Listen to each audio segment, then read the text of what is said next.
कितने आलसी पतियों की पत्नियां भी वापस लौट गई मायके, क्योंकि आलसी के साथ में परिश्रमी पत्नी को रास नहीं आता है। आलस मनुष्य का निकटवर्ती शत्रु है। आलस्य आपके अंदर रहता है और आपका ही विनाश करता है। अभिमान भी आपके अंदर रहता है और आपका नुकसान करता है। क्रोध भी आपके भीतर ही रहता है, आपको ही परेशान करता है। ये काम वासना आपके भीतर से ही प्रकट होती है और आपकी जिंदगी को ये वासना विष बना देती है। इसको भी कंट्रोल कीजिए। वासना से प्रभावित विद्यार्थी विद्या अध्ययन में आगे नहीं बढ़ पाता है और ये लालच आपके यश और कीर्ति, मान और सम्मान के ऊपर पानी फेर देता है। लालच, लोभ को पाप का बाप कहा गया है। भगवान शंकर और पार्वती के बीच में संवाद हो रहा है। भाई भाई में संवाद होना चाहिए, पिता पुत्र में भी संवाद होना चाहिए, पति पत्नी में संवाद होना चाहिए। जहां संवाद होता है वहां आशीर्वाद और धन्यवाद का जन्म होता है और जहां वाद विवाद होता है वहां आशीर्वाद भी बंद हो जाता है, धन्यवाद भी बंद हो जाता है। वहां पर मारपीट का जन्म होता है। इसलिए संवाद चालू रहना चाहिए। संवाद से समाधान होता है।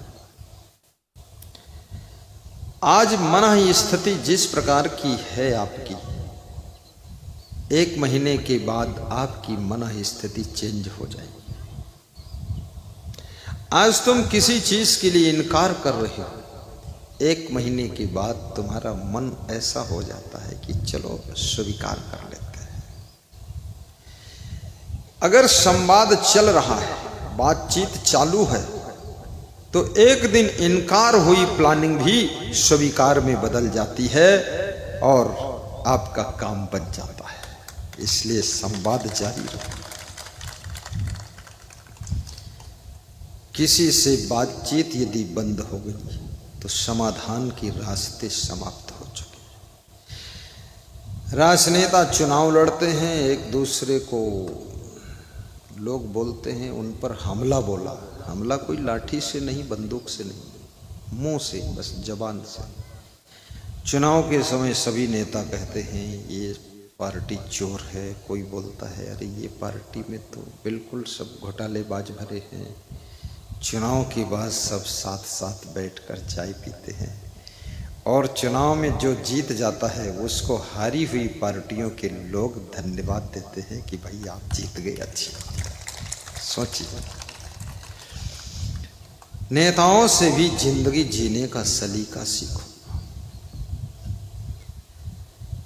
सीखने वाले लोग नेताओं से भी सीखते हैं, भिखमंगों से भी सीखते हैं। भिखमंगा देखिए कितना साहसी होता है, उसका कितना अपमान करो लेकिन भीख मांगना छोड़ता नहीं।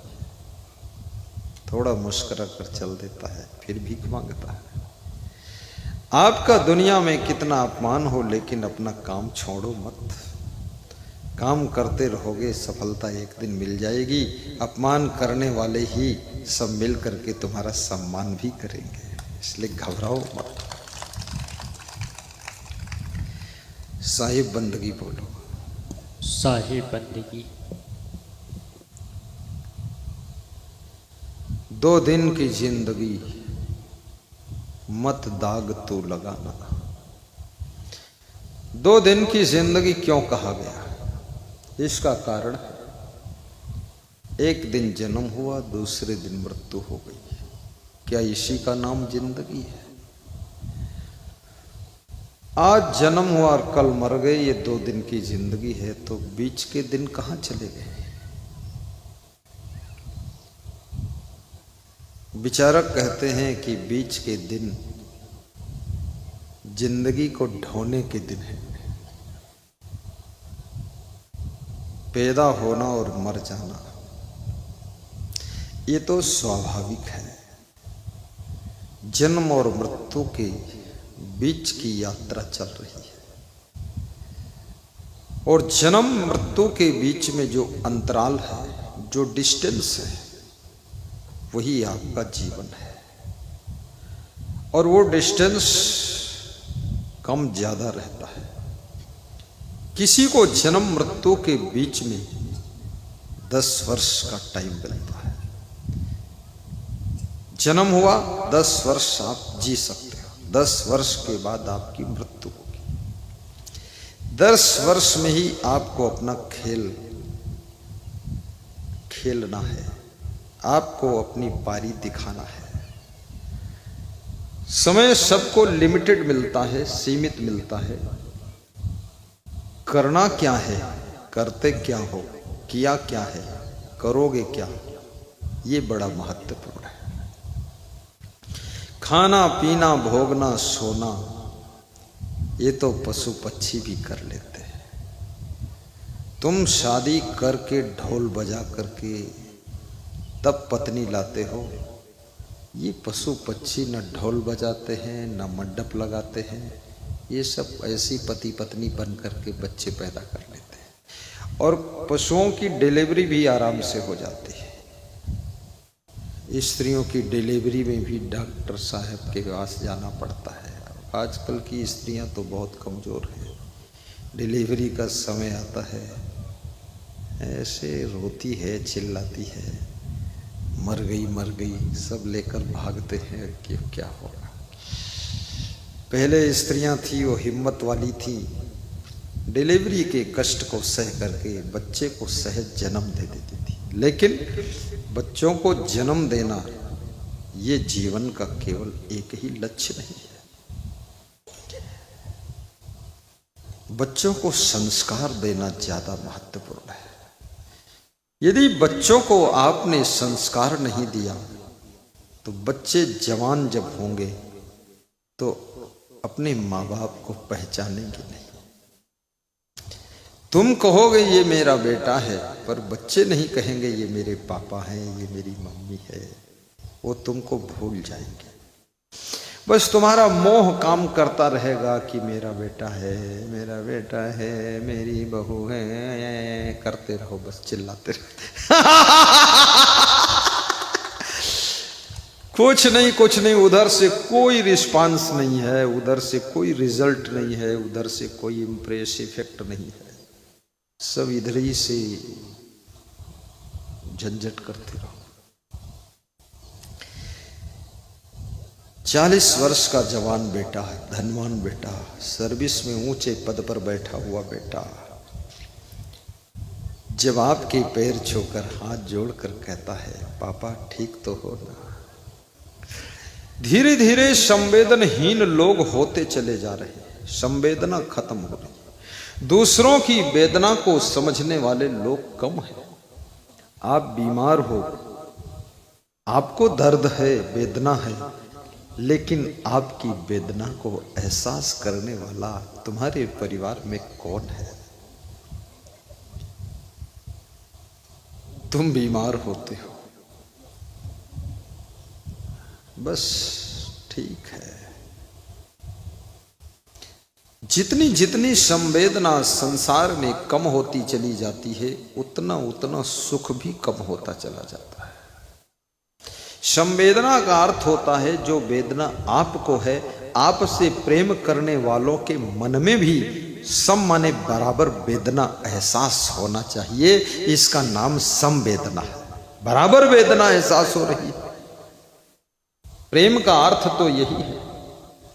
यदि आपको तकलीफ है तो आपके प्रेमी के मन में तकलीफ हो जाती है। कितनी स्त्रियां बीमार हो गई, उनका पति देखने नहीं जाता है अस्पताल में, इतना मन में दूरियां हो चुकी। कितने माँ बाप बीमार पड़े हुए हैं, बेटा आता ही नहीं है।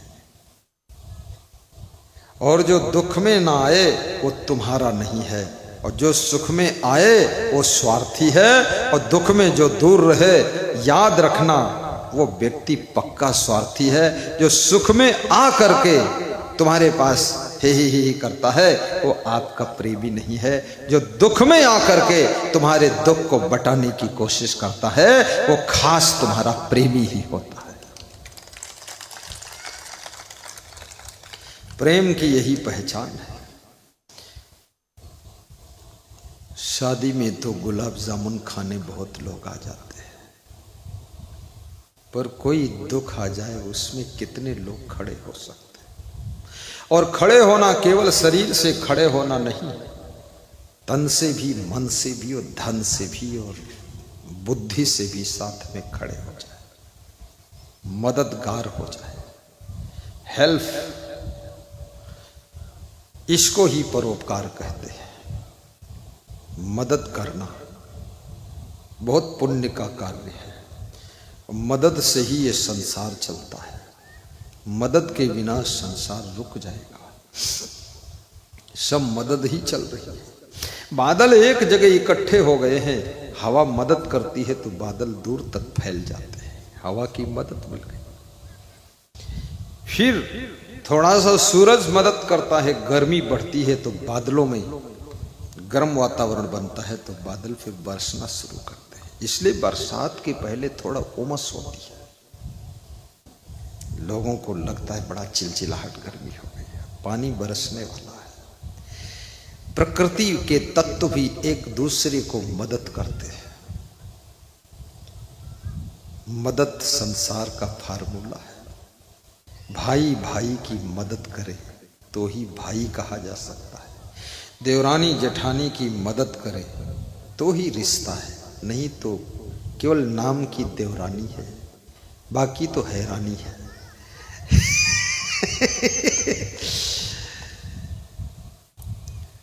मैं बहुत से घरों में जाता हूं तो विश्वा में एक पुत्तीलाल वर्मा एडवोकेट के यहाँ पधरौनी गया, तो वहाँ महमूदाबाद और कंजाभारी गांव की माताएं बहनें और विश्वा की माताएं बहनें जलपान बनाने में, नाश्ता बनाने में मदद करने आ गई, और साथ में फूलमाला की सेटिंग, आरती की सेटिंग, पूजा की सेटिंग, बिछौना बिछाना, ये पधरौनी में भी बहुत काम रहता है।